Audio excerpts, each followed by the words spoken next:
found a bunch of fuzzy animal friends in the park.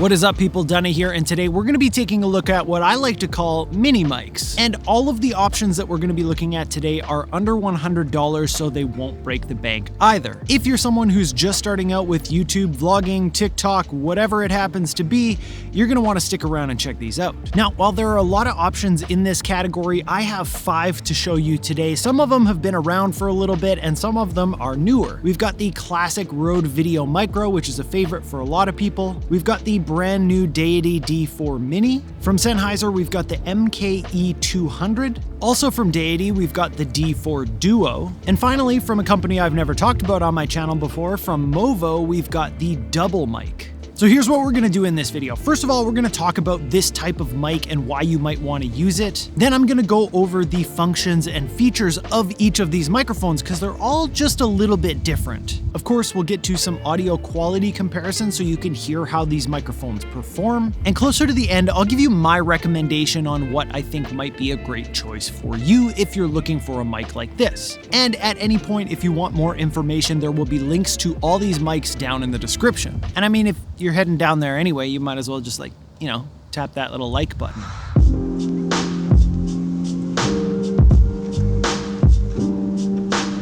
Okay, so first things first, let's talk about mini mics as a whole, some of the reasons you might want to get them, and some of the drawbacks of using a microphone like this. Of course, as the name that I've assigned them suggests, they are small. If you're someone who does a lot of traveling or hiking or anything where you need to consider the size and weight of the equipment that you're bringing with you, then a mic like this might be an option. Another big factor, especially for people who are just getting started out and starting to buy gear, is the price. Like I mentioned before, all of these microphones are under $100, so if you're looking at these options, you're not necessarily going to have to break the bank to get decent quality audio. And the third factor that I think really sets these microphones apart from the other microphones that you might be looking at for on-camera use is the fact that they have no battery. No rechargeable battery, no AAA, no AA, no nothing. They're just powered based off of whatever your camera or phone can supply to them. But it's not all rainbows and lollipops here. There is one major drawback that I've noticed from using smaller microphones like this, and that is they can never quite get them to sound as good as the larger microphones. And part of that goes back to the battery thing, because if you put power into a microphone, you can put more electronics into it and they can do more with the quality that way. But I think also just the size is a factor in what they can do as far as kind of tweaking the little things about the audio quality coming out. That being said, for most of the purposes that you would be using one of these microphones for, they do sound pretty darn good.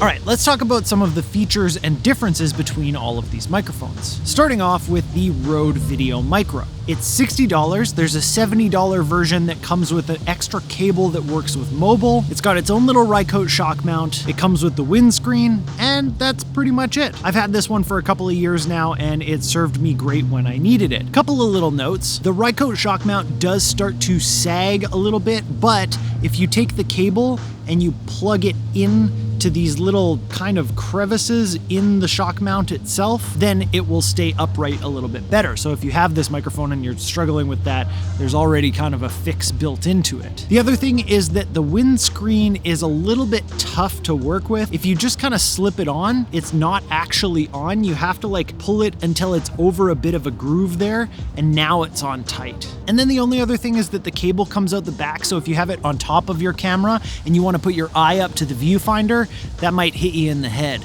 Next on the list, we've got the brand new Deity VideoMic D4 Mini. It comes in at $50, and it already comes with the regular cable as well as the mobile cable. It is very, very similar to the VideoMicro, but it is a little bit smaller. The windscreen is slightly smaller that comes with it, and it's got an extra input on here, so you could actually input, let's say, a lav mic or another microphone, which makes this a little bit more interesting. What it does is it splits the left and right channels so that you can have two inputs. So let's say you wanted to talk from behind the camera, you could actually attach another microphone to this, or like I said, a lav mic, and then you don't have to worry about not being able to be heard while you're showing something on camera and talking about it. I also noticed that getting the windscreen on and off is a little bit more secure feeling than it is on the road. Next on the list, we've got the Sennheiser MKE 200, and if you've been watching my channel, you'll know that I talked about its bigger sibling, the MKE 400, recently. But this is a much simpler microphone, but it's also one of the smallest, and it's got some pretty cool stuff going on. For example, inside here, you've got your shock mount built in, as well as some wind protection. Then it also comes with extra wind protection too. The cable goes in underneath the front of the microphone where it's not taking up any extra space, and it actually screws in too so that you're not worried about it accidentally pulling out. Something to keep in mind is that the windscreen is really annoying to get on and off. I just mostly leave it on because it doesn't take up a whole lot of extra room like some of the other windscreens do. And this microphone also comes with a carrying pouch as well as an extra cable for mobile. Going back into the world of Deity, we've got the VideoMic D4 Duo. And this microphone is really interesting because it's actually two microphones, one on the front and one on the back. This microphone comes in at $90. It does come with the windscreen as well. It's also got an extra input on the side that overrides the back microphone. So again, you can do that thing where you plug in a lav mic or an extra microphone if you want. On the top of the microphone, there's a switch to allow you to choose just the front microphone or the front and back microphone. And the way that that works is if you choose just the front microphone, it will go into the left and right channels, making it feel like it's coming up the middle. And then if you choose the front and back microphones, it's going to split those into the left and right channels. And then in your post-processing software, you can split them apart and do whatever you want with them. I have a whole video about this if you want to check it out up here. It's got a Ryko shock mount, and it comes with windscreens, which are not my favorite windscreens. They're a little bit difficult to get on, similar to the way that the Rode VideoMicro is. And I have noticed myself having some problem with wind with these, but we'll test that out a little bit later as well. And finally, the last one on our list is the Movo DoubleMic. This one was really interesting to me. I've never actually used a Movo microphone before, but I use Movo windscreens on my Deity and Rode microphones. This microphone comes in at $60, and when I first got it, I thought, okay, this is going to be very similar to the Deity D4 Duo, but there are some differences. First and foremost, as you can see, it does come with windscreens. It also comes with little like foamy windscreens that you can put on it, but I try not to use those if I can. I find that these ones work better.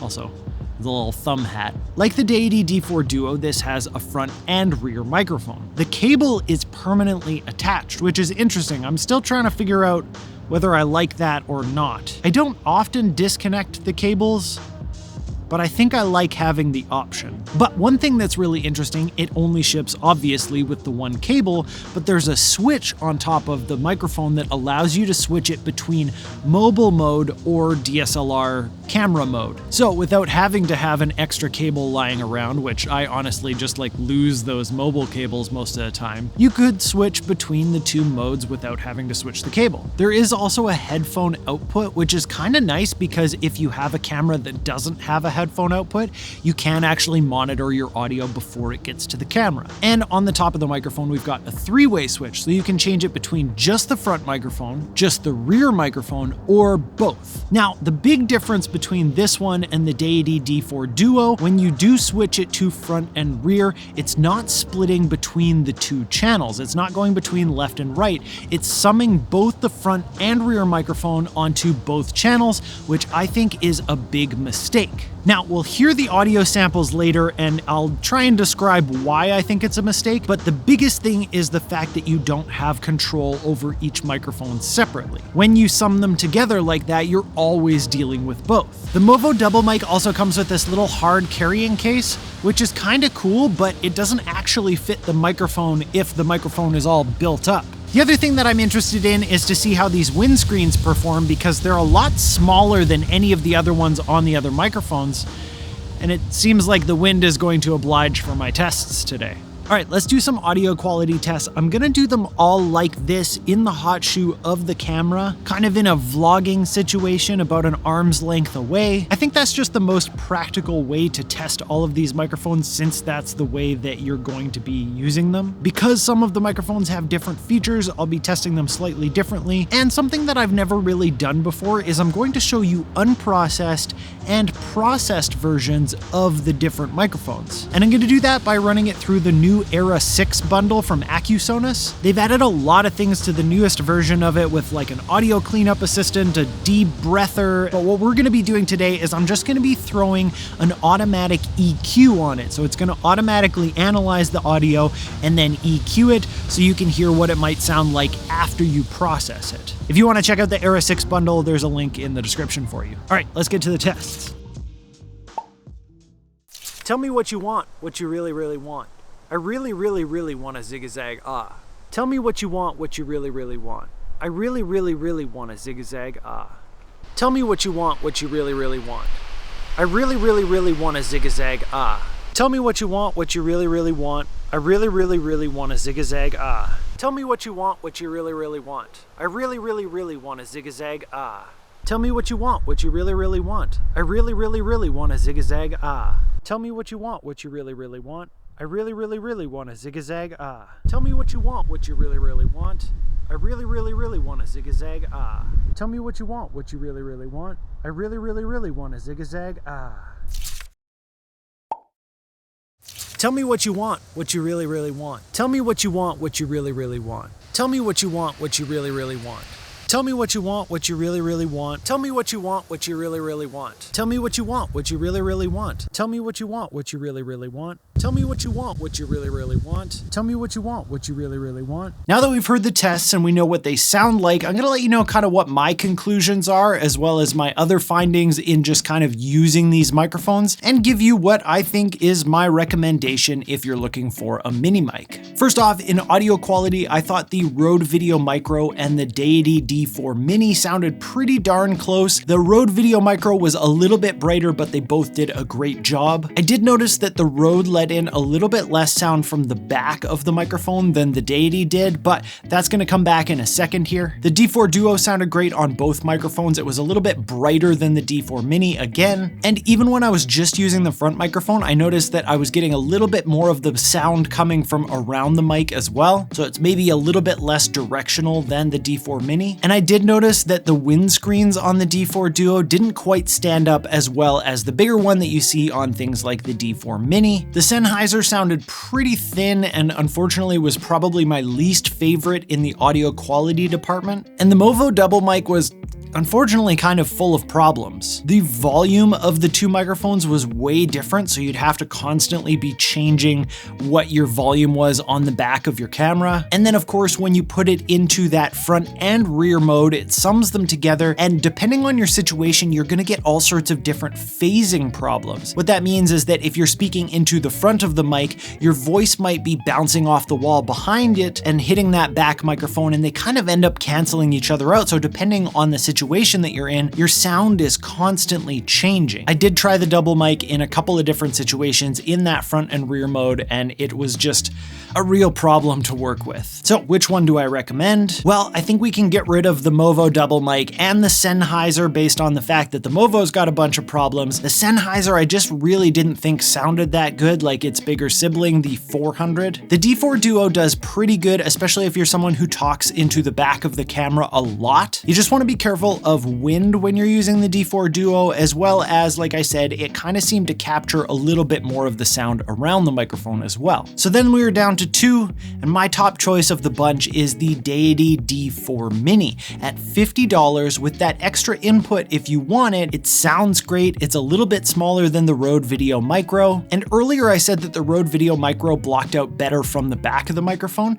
I actually found that to be a bit of an advantage for the Deity D4 Mini, because you could talk into the back of the microphone if you were in a pinch and it would still work. If something really quickly happened and you needed to be talking into the back of the camera while you were showing what was going on in front of you, it did actually work and it sounded pretty decent. It is still ideal, of course, to plug something into that extra input or turn the microphone around if you can, but I did find it directional enough while still allowing you to talk into the back of the microphone if you were in a pinch. I know that's kind of a weird thing to say, but it worked out really well for me in a practical sense. So those are my thoughts, but as always, I want to hear what you think, so make sure to leave a comment down below. There are links to all the mics down in the description if you want to check them out more. And on your way down there, make sure to hit that like and subscribe button, hit the bell notification so you don't miss out on future reviews and tutorials. Thank you so much for watching, and I'll see you next time. Definitely, what do I want to say at the end? Figure out what you want to say and then say it.